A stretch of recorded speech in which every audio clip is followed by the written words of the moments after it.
Welcome back, everybody. This is the Refresh Point. My name is Ben, and as always, I'm joined by my constant co-host, Steve. How's it going? We're hanging in there. It's been a week.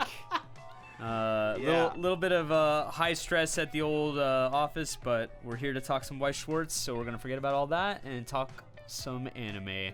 Hey, at least you have an office. The rare self-burn.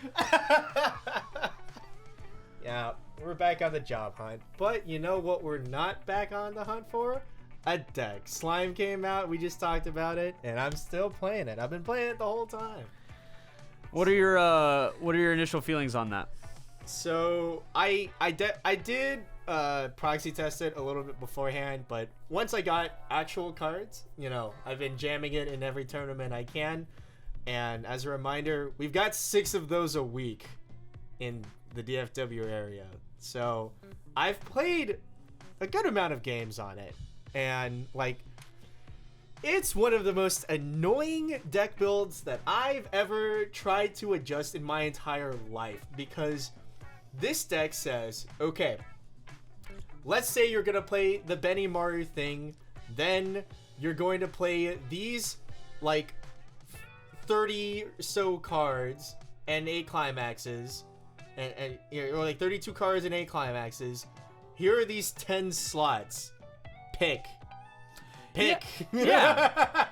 And I think there's been a number of decks like that in the past where you have Alice kind of falls in this window too, where it's highly restrictive build with paired cards or package cards that they can't be played apart and they have to be played together.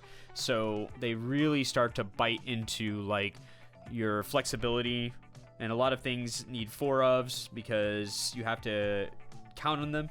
So yeah, and the color distribution as well, because if you're gonna play Benny Maru, you need the red, yellow, blue, and so that becomes a whole thing. And even considering playing often, just playing a proper climax finisher, you could play Soe. He's free. Do you have enough soul triggers? Maybe. I don't know yet. There's a lot of testing that I still want to do with the deck. And when I mentioned Soe, I don't mean the new Soe, because I don't personally believe in repeated burn 4s. Which is very funny given that I previously played a finisher that was only just repeated burn 4s, but I wasn't going to point it out, but I'm glad that you did. I mean, I can understand where I'm coming from, but I don't like it. It always, with me playing the Slime Set 2 version, always felt bad because it was well, now I have to do my finisher, and it is 4-3-4-3-4, and by God, do I need to pray. Now, hear me out. This guy Soe from set 2 is shuffle back 3, mill 2, burn X. X is equal to the soul triggers revealed. And so, effectively, it's a shuffle back 3, burn 1, which I'm thinking about. I'm considering it. It's free. It's literally free. It just happens when you attack, right? And you're playing, if you cut one of the climaxes for the Soe one, it's 7 pants and 1, I think it's a salvage split soul. And so I hate this. Yeah. Do not do this. This sounds awful. Yeah. I thought about it for a little bit. That's good. Yeah. Thoughts are important. Yeah, sure. And just I'm playing 0-0 blue Soe from set 2. It has shift. It has discard, check top, salvage, level X. X is card revealed, and man, I love this card. Soe's my boy. That Soe is my homie. That has fixed my hand so many times. If I have to salvage a level 0, it's just gonna be Soe, because Soe leads to all of the other level 0s. I don't have to pick. Yeah, I think You we've. I think that template is. We talked about it. It's become a 4 of in many decks. But I don't even need it. Like, I've been playing it as a 2 of. And a drop search that level swaps, which is, you know, another discard, and, you know, you kind of need the 3 colors, so. Yeah. And then, like, Randall's list, no Soe. No Soe to be found. You have different discard. There's a Veldora that's like sack self, discard, salvage a character. Yeah, I think once you get to 3 sets, you get a lot of choices about how you want to play it. Yeah. Although he's got a lot more access than I do. He's playing 4 of the trial deck Reamer. That's like $35-$40 right now per single. He apologized to the net deckers for that one, and I'm like, yeah, that's rough. But in some other news, besides just some rambling slime thoughts, Steve, there's something you were excited about. Yeah, I'm very excited. Yeah. What are you excited about, Steve? Hello Live! Yay! It's out now. Oh, I didn't even mean that. On Bushiroad's website. Oh! I hear there's an update you were excited about. Yeah, so I used the Refresh Point Twitter to tweet at Bushiroad to tell them to fix their website and update it to at least have the link to this year's Bushiroad Championship Series on the site somewhere where you could click it. You know, that thing that's happening in like a month and a half. Yeah. Anyway, it looks like someone heard. They didn't reply, but they heard. Yeah. Or they just finally got around to it. I don't know. Not going to overestimate my clout. But they finally did it. They did You can now click on a thing and see this year's Championship Series events. Is there any more information about them? No. But, we got sleeves. Yes. Participation sleeves. We can get Soul Bad Guy, Hungry Clicker Art sleeves. I think ultimately I prefer sleeves to mats. Like, I'd rather as an entry as promo? A participation thing. Yeah, because the participation mats, while sometimes are very nice and they've got like they're historic. You know, they'll be like for the season, and so you can get like a historical record of all the events you've been to. I think sleeves are more usable. Like what happens for me is those participation mats go in a bin, and the bin goes under my bed, and I never look at them. And so I just haven't gotten that many of them yet. So yeah, I've been having a great time. The chances of you using the sleeves is a lot higher. Oh yeah. So no, I will fist fight anybody for spares of these soul sleeves. Don't get me. Yeah, I assume that you'll have as many as you need. Yeah. But that's pretty much it. And so now it's time to talk about the shark in the room. It's our deck of the week. It's Gawr Gura from Hololive 2. And now, before you try to be like, oh, but Ben, you know, there's Suishe coming out. There's a new Suishe deck, and there's some other stuff. But like, oh, we kind of skipped over our intro because we kind of just launched into news. Yeah, we went right into it. But you know what? You know, this is gonna be the Hololive rundown episode, and we're gonna be talking about Gawr Gura, and we're gonna be both traveling a bit. You're going to Gen Con. Yep. And I'm going to Vietnam because my family was like, Ben, you're gonna go to Vietnam for your grandma's 90th. I was like, didn't we just see them 6 months ago? And they're like, yes, we just went for Christmas, but we are paying for your flight to Vietnam for a week to go see the other like 50 members of your family. And I was like, okay, sounds good. Guess I don't have a job right now. But so that's why we've got this episode coming out pretty much right after our tier list episode. So, you know, you got the Refresh Point back-to-back double feature. It's a great time. We love it. And so, shuffle your decks, tap or cut, and we'll get right into the Refresh Point, skipping some breaking news. We just did that. We're gonna get into some Gura. It's our deck of the week. I honestly didn't think I could continue the episode without Shuffle Your Decks, Tap or Cut. I'm Pavlov's dog at this point. Yeah, I was like, something wrong is happening here. Yeah, I'm not sure what. Oh, nope, that's what it is. That's what it is. All right, we've shuffled our decks. We're gonna get into the refresh point. It's time to talk about the Blue Shark. Yeah. So strap in, all of you Weiss Schwarz enthusiasts who are unfamiliar with the VTuber phenomenon, or perhaps you just aren't a fan, don't like them, or perhaps you haven't been pplaying Weiss for the past 2-3 years or whatever that HoloLive's been out. Right. Well, it's about to get thick in the meta with some VTubers, and of all the VTubers it's going to get thick with, there's going to be one tiny shark in particular that is going to be lousy in the tournament environment, and we are talking, of course, about Gura. Gura. So, coming in hot. I think we all knew that Bushiroad knows how to, make the money wheel spin. And yeah, sure. When we have the most popular member of the EN HoloLive scene, and we're going to print cards for the most popular member of the EN HoloLive scene that are fucking good. Yeah, we might as well make it cracked. And so that's where we are. Okay.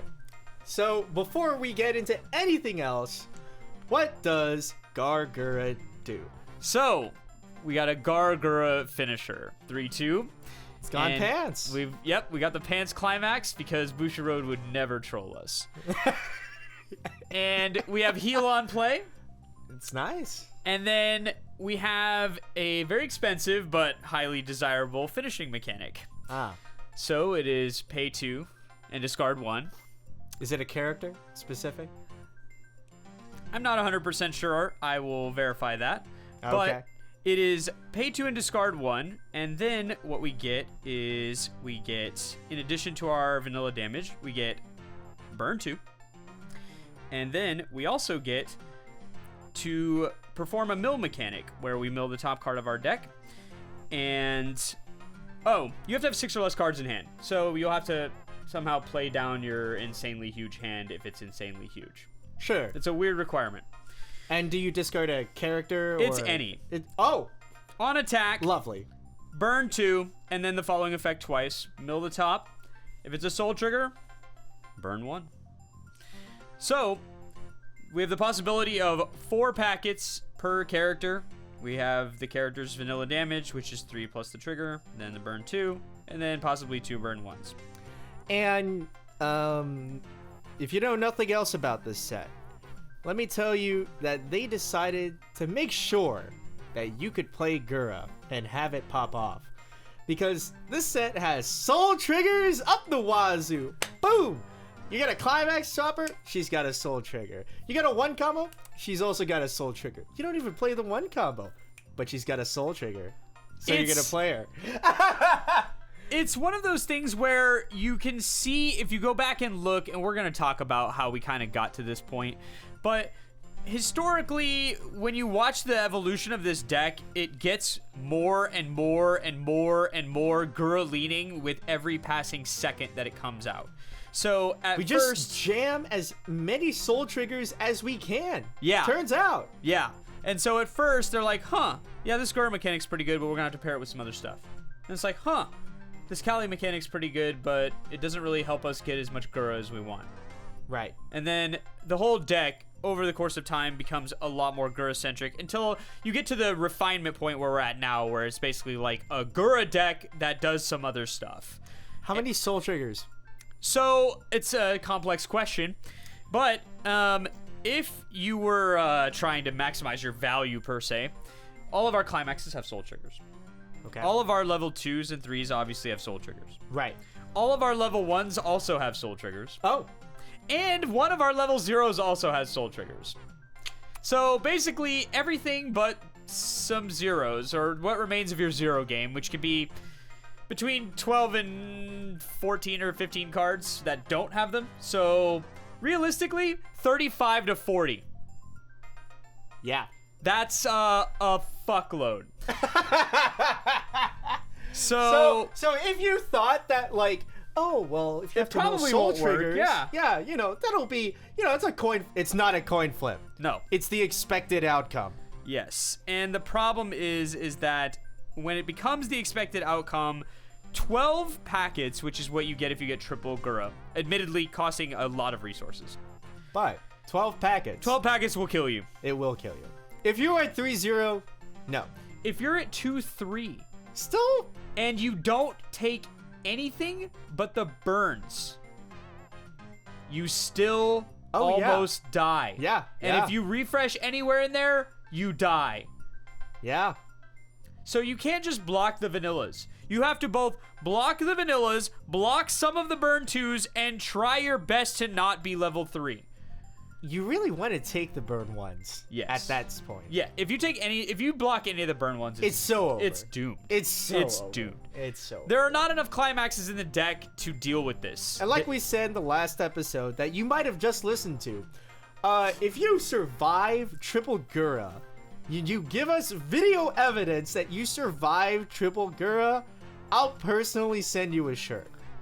We already designed it. It's fantastic. Yeah.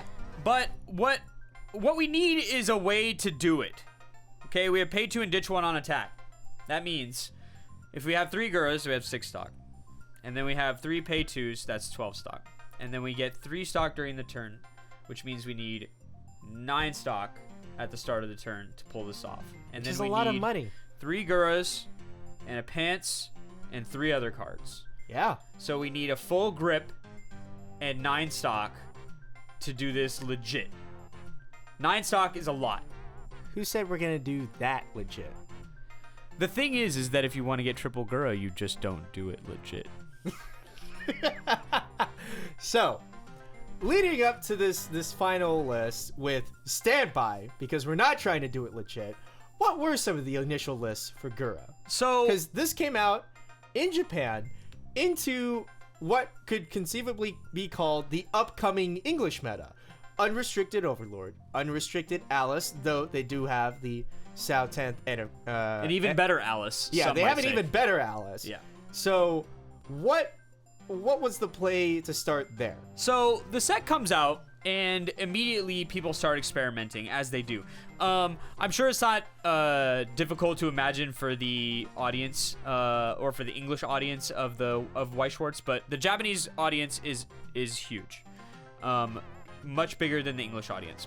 So you're starting to see massive amounts of tournaments be run, and everybody's going to start experimenting with Hololive because VTubers are very popular in Japan, and Hololive is the biggest and most successful of the VTuber agencies. So Yeah. you're going to see Cover Core's rolling in. yeah, you're going to see immediate experimentation, and that's what you see. But Japan has long been known to cling to known ideas for a while.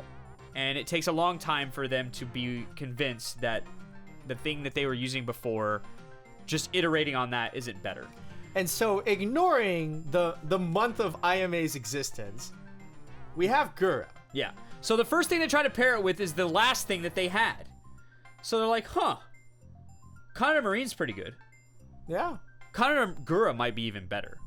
could be. So the first experimentation with Gura comes with Kaneda. So we have the standard Kaneda package, and then Gura on the top end. Yeah. And obviously that requires finagling some of the other cards, and so that'll necessitate talking about how good the blue level 1 game is in Hololive 2.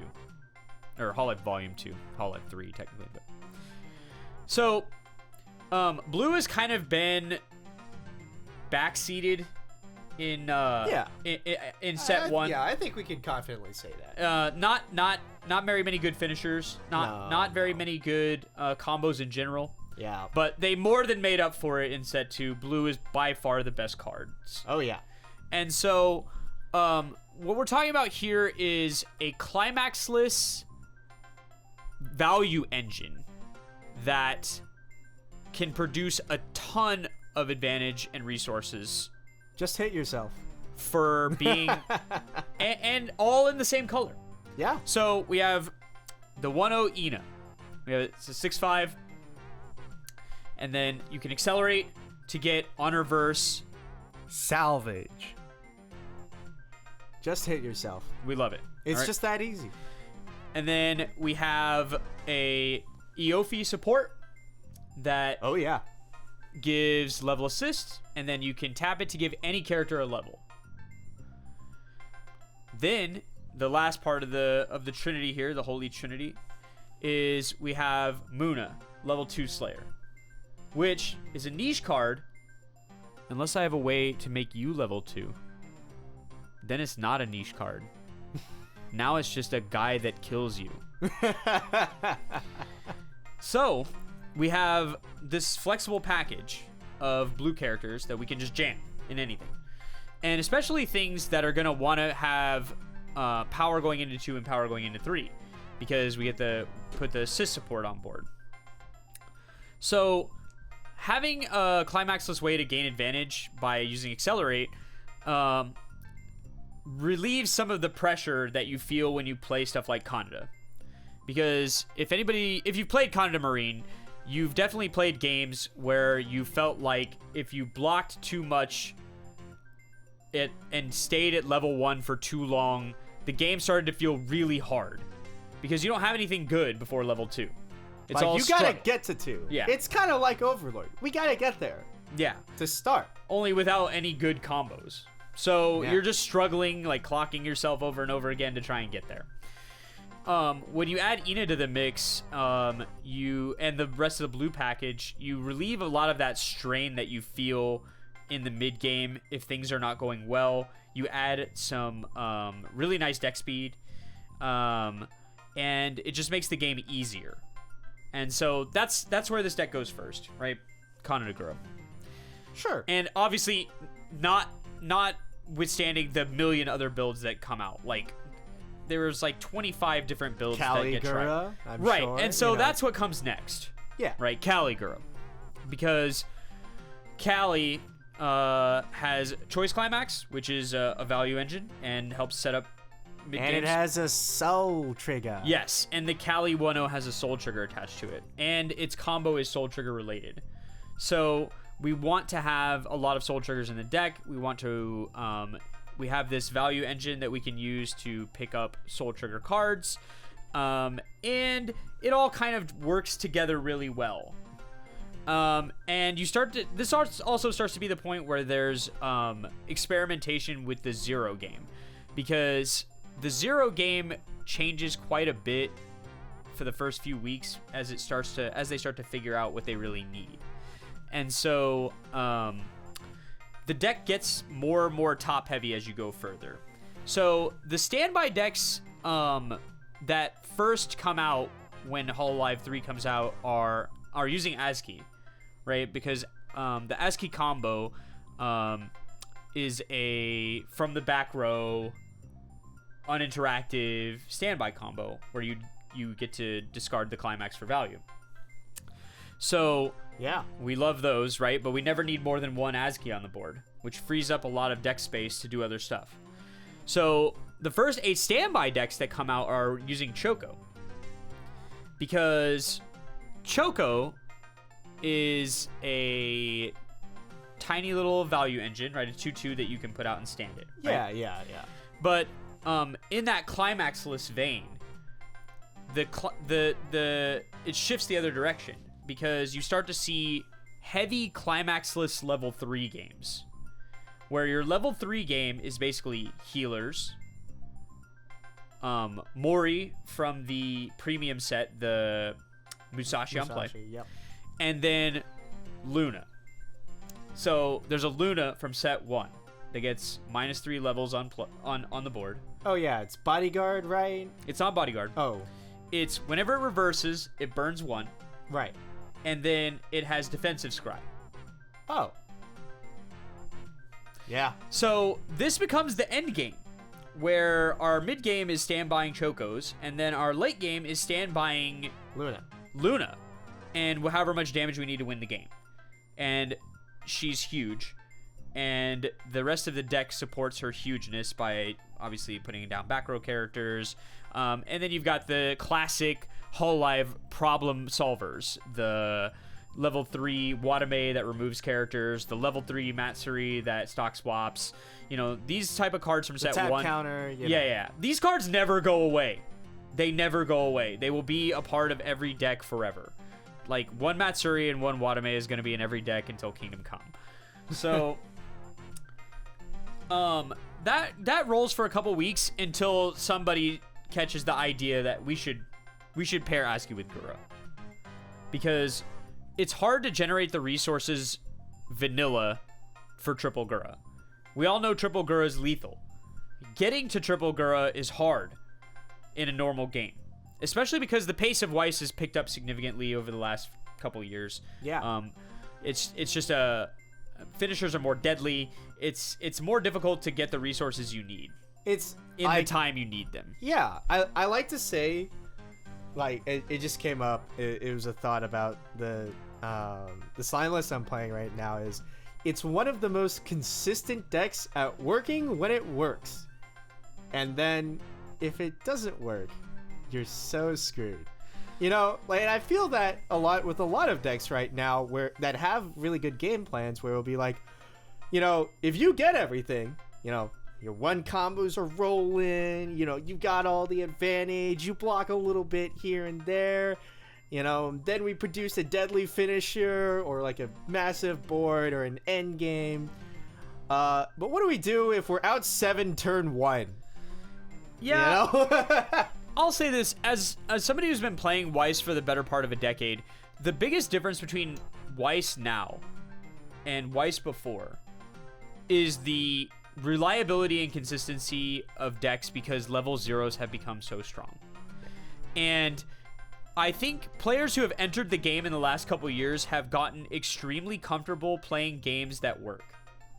Where it's like, it works 95 to 98% of the time.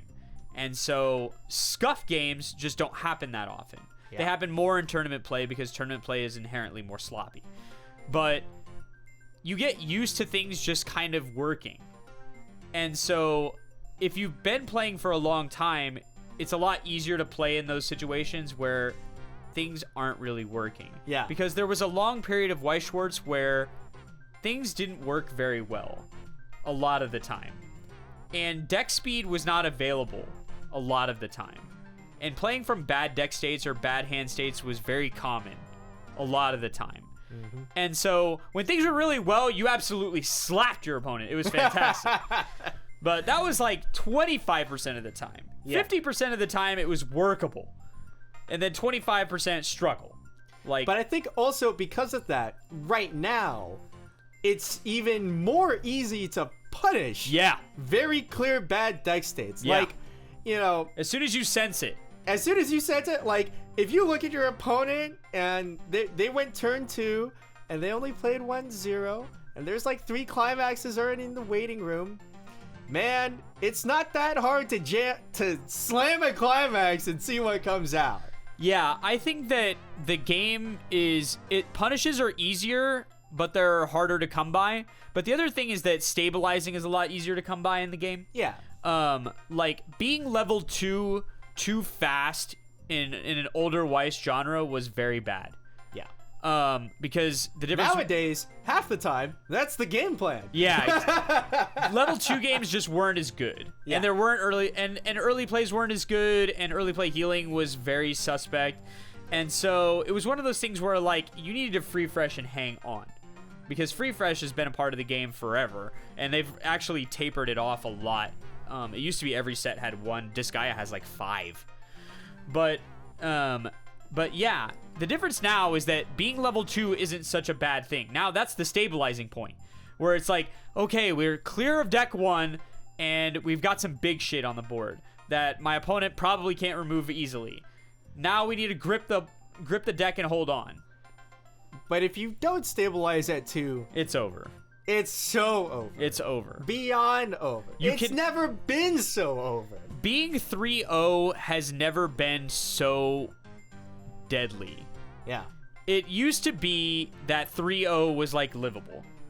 Not anymore. Not anymore. No. It's so funny. I played a game with another local the other day. They were playing Sal. I was playing Slime. I had a Benny Maru turn. They lived. And I was like, okay, I'm dead. And then they played Kirito. They got 2 of them, and I lived. I didn't have anything left, so I Benny Marred them twice again by encoring one of them, and they lived. And then I lived again. And I was like, this is the most amount of turns I've ever been at 3 in Ever. like 2 years. Yeah. Like... Well, it can definitely happen, but it does feel weird when it does because Yeah. you're used to just being like, you look down at your damage like, yeah, we're just dead. It ain't happening. Yeah. Now, back to Gura, the deck where you look down and you're 3, you are dead. Yeah. So We've got ASCII now. So yeah, we've decided to start running standby with it, and part of that is We got ASCII. we get another trigger by adding the standbys. We get another climax with a trigger. There's also some dalliance with pants, all the pants, every pants. So, Mume Gura, Mume Suise Gura. All the pants that we can experiment with. Basically, we've latched onto the idea that we need 1 million triggers. So we want Gura to be as consistent as possible. The best way to do this is to make free Guras. So free Guras are awesome. And so standby starts to become the de facto way to play Gura. The other deck that starts to come about around this time is the only Laplace deck that really sees any traction, which is Ollie Laplace. So this is another deck that is using the Ina engine to produce value. The blue package at level 1, and then 2 level 3 combos. So the Ollie combo is on Door. Basically, it lets you, anytime you combo, you can heal. And then whenever she gets placed, you can heal. And then you can use the climax combo to summon her from the waiting room. So nothing special, really. Oh, you can do it at level 2. Right. You have to be 2 or higher. You just pay 1 and pitch 1, and then you can just summon her from the waiting room. There you go. And so every time she's summoned, From you the heal. dead. And then, every time she's summoned by the combo, you heal. Every time she's played from hand, you heal. Sure. So this is a sustain engine to keep the game close, keep the game normal, and it's difficult to remove. They're like in the sense that even if you kill it, as long as you don't refresh, you can just summon it right back. So really nice mid-game card. Can heal a lot of damage, and kind of keeps the game stable so you can transition into the Laplace finisher. And the other thing about Laplace is it's one of those resonator cards where you have a bunch of cards that interact with it. Yeah. So there's a zero Louis that gets run in all these builds that is basically it's like fair union. You pay and then resonate and tap it and then you check get 3 and then you get right. Instead of 4. It's never gonna be 4 again. So let's just forget that whole idea. But it's a very reasonable card. It gives you a ton of deck speed. Yeah, I'm sure. And then the Laplace combo is on choice. It's on play heal, and then on cancel, you burn 1 X times. X is the number of Laplaces, or X is 1 if you have 1 or less Laplace, and 2 if you have 2 or more Laplace. Uh-huh. So on cancel, burn 2 if we have 3 of them, and they all get it, and it's free. So we don't mind spending all of our resources on Ollie as long as we can play 3 Laplaces and attack, because Laplace costs literally nothing. So totally reasonable deck. Not as spooky as Gura, obviously. Not as spooky as some other finishers, but on cancel burn is high reliability, and getting 6 packets for free, or possibly 6 packets for free, is pretty nice. So you can understand why this gets played. It's a Japanese style deck. It's got 2 plussing triggers. It heals a lot. It keeps the game slow and stable. And then has a reasonable finisher that costs very little and they can easily triple. Like that's the way Japan likes to play Weiss Schwarz. But now on the other hand, what's coming in hot? After about a month, Uh-huh. you finally start to see it. Yeah. The Watson concoction. So the Watson concoction. people start to figure out that there are two Watsons that play really well into this ASCII deck. The first one being an on reverse check 3. If you reveal a level 2 or higher, you get it. Yeah. That's great. It's pretty sick. Gives you some deck speed. That's kind of one of the hallmark weaknesses of ASCII. It's a 1-0? It's an 0-0. Oh. Sick. Yeah. So, and it has a soul trigger? it does not. Oh, okay. For once. Yeah. Thankfully, they were smart enough to realize they shouldn't print a fuckload of these things. They should only print one.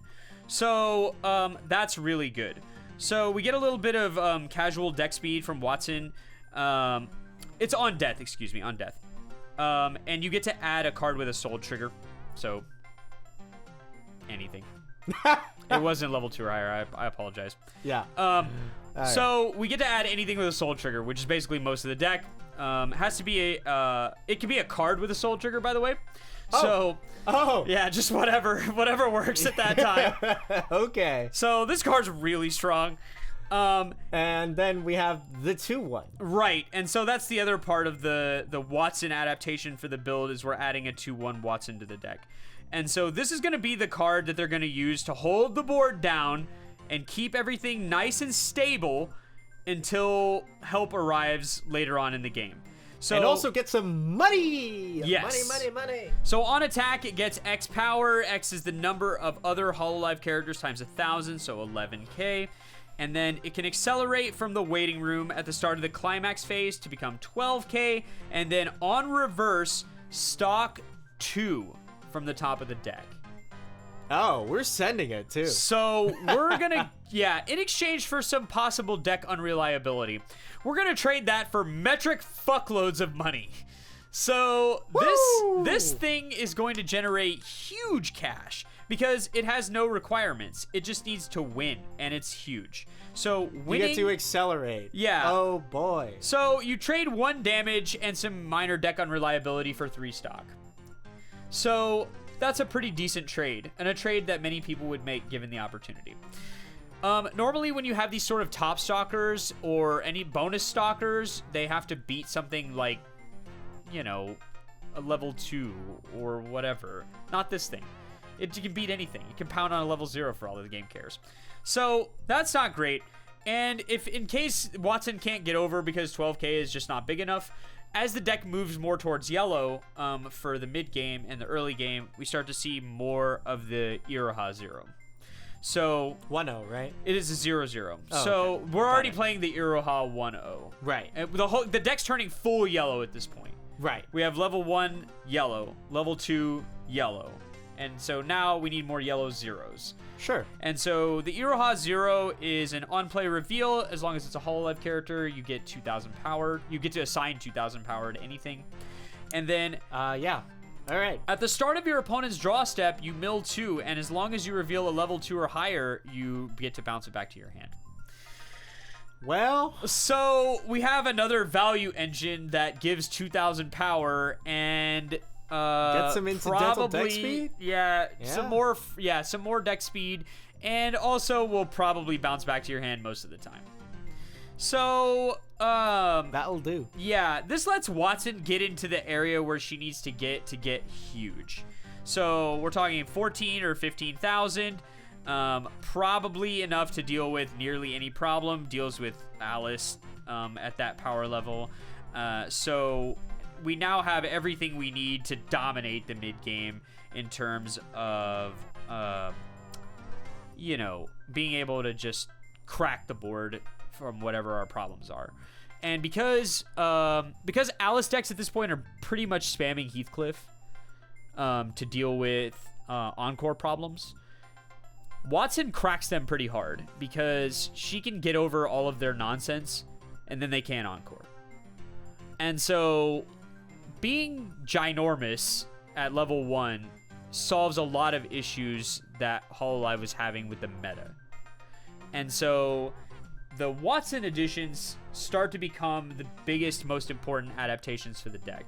And so everything sharpens up a lot from this point. You start to see a huge drop-off in experimentation and a massive focus on Watson builds.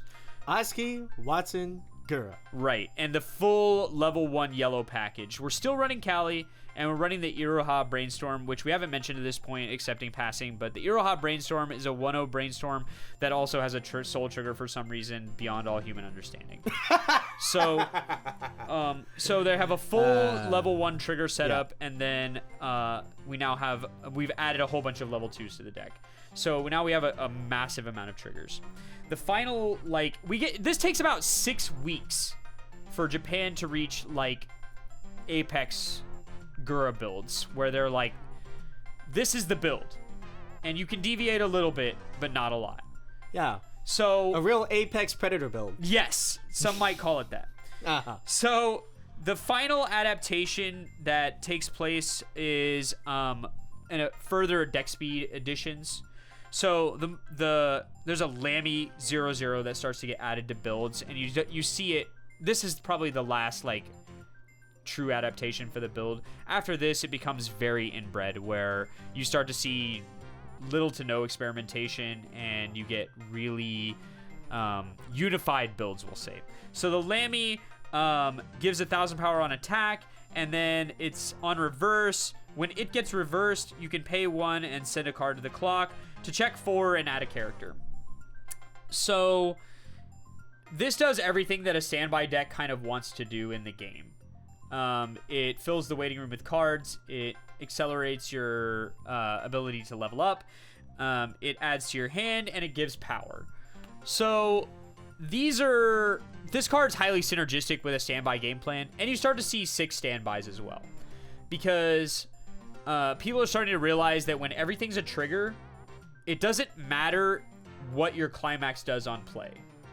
In fact, it's better if it doesn't give souls, because odds are you're going to be hitting for 3 if you put pants down, and hitting for 2 is just a lot easier to land. And so this deck band-aids standby decks' weaknesses in a lot of really good ways that other decks can't do. The only thing this deck can't do is control its trigger frequency. It's not good at that at all.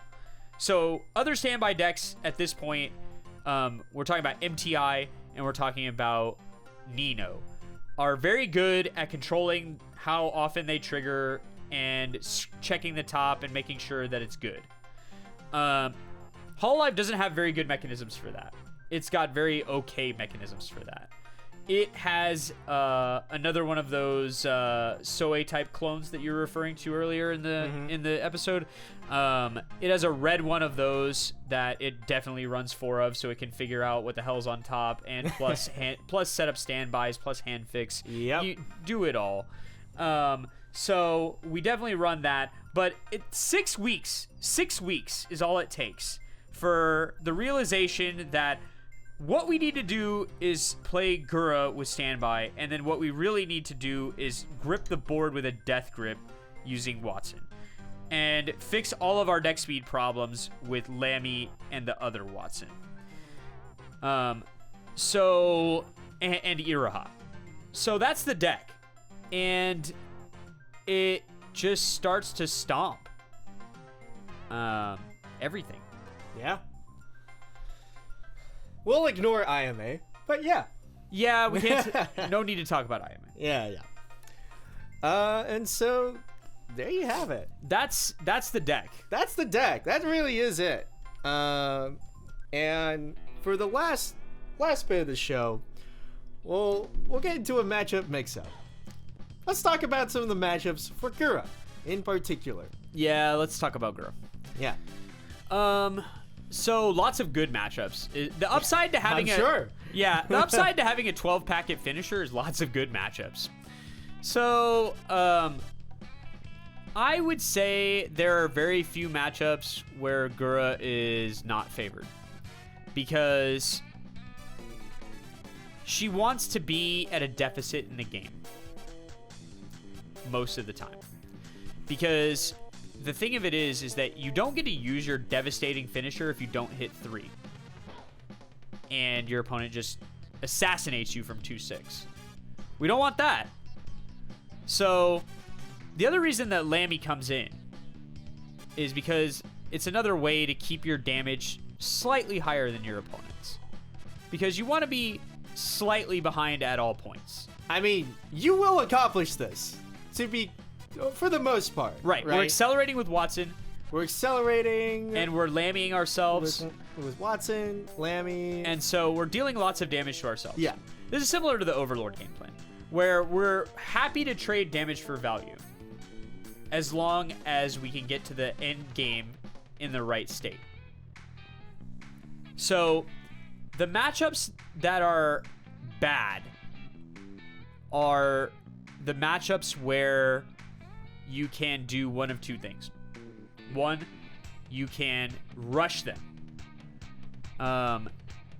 Decks that push the damage action can put Gura decks in a state where they don't have the resources they need to win. It's rare that you can win that way, but it is possible. And plus, they're clocking themselves frequently. Very possible. Yeah. The other way they can lose, and it happens a bit more frequently, is disrupting their standby boards. It's literally the same game plan as the what is it? The standby win review idea we talked about a while back, where it was just like, yeah, we gotta get some more of these finishers that are expensive. But what if we get rid of it while it's sitting in the back row? Right.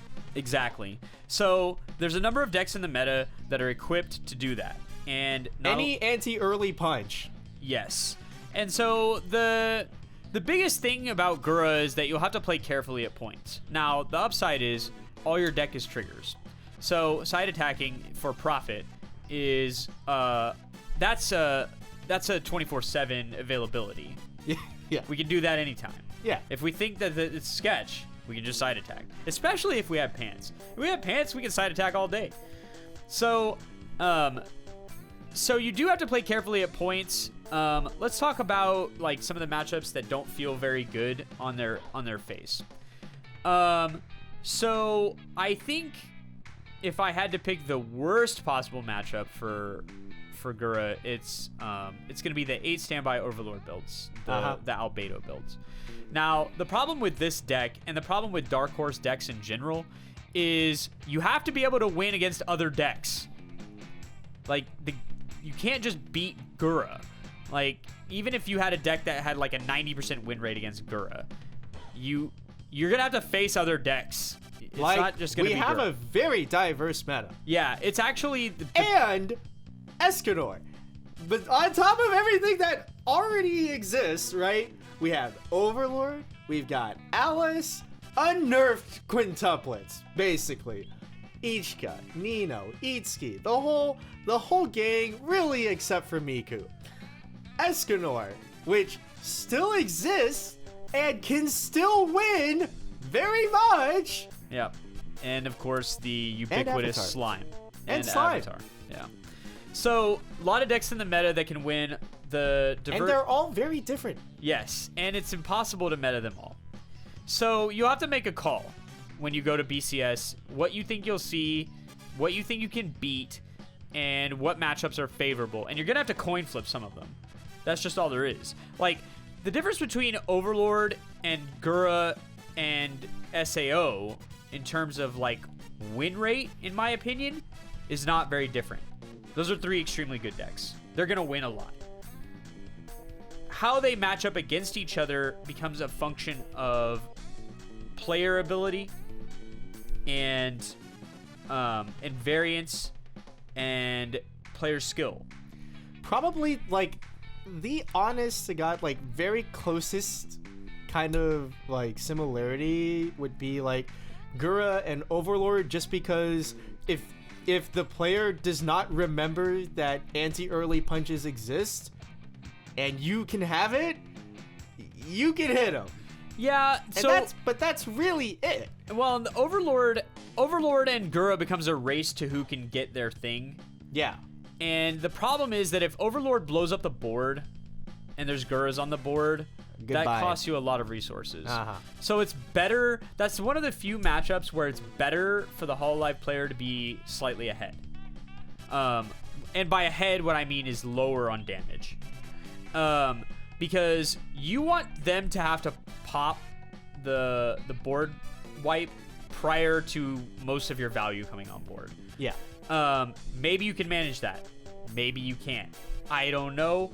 It's one of those things that comes down to individual matchups. I think that matchup is workable both ways, but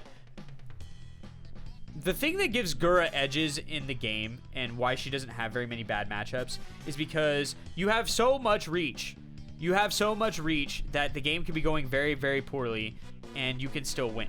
As long as you have the resources to execute, you can still win. Because like we've said, if you can get off triple Gura, 2-3 is not safe. No. And so kind of the worst thing that can happen is too much blocking. You know, losing standbys to blocks, or too much triggering, losing standbys to triggers, and then randomly, I don't think it's bad to get rushed if you're playing Gura, as long as you can arrive at the end game with the right resources. As long as we have double Gura, pants, and X cards in hand, yeah, we can make it work. Not getting standbys is problematic. You want to get as many as you can. I have seen most builds run the Watame TD Climax Searcher to guard against random shit happening to your climaxes in the late game. And of course, because the Climax Swapper has a soul trigger on it, because why wouldn't it? Yeah, we just run Ina. 4. Yeah, we love Ina. We just run 4. Yeah, it's great. That way, we don't have to sculpt anything. It's great. It's amazing. Yes. So, Alice is a matchup I think is favored. I think they're favored in any deck that wants to field stuff onto the board and like bully you with it. Watson gets over everything pretty much at level 1. So there's very few cards that will be able to resist her.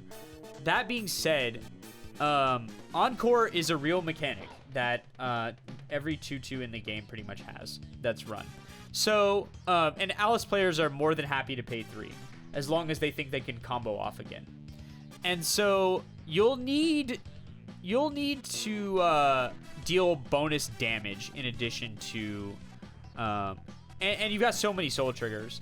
Part of it is that you'll have a natural lead in most games just because you'll be hitting harder. Now, that's why they run so many standbys, is because they can, and because it mitigates the overhits, creates more reliable damage.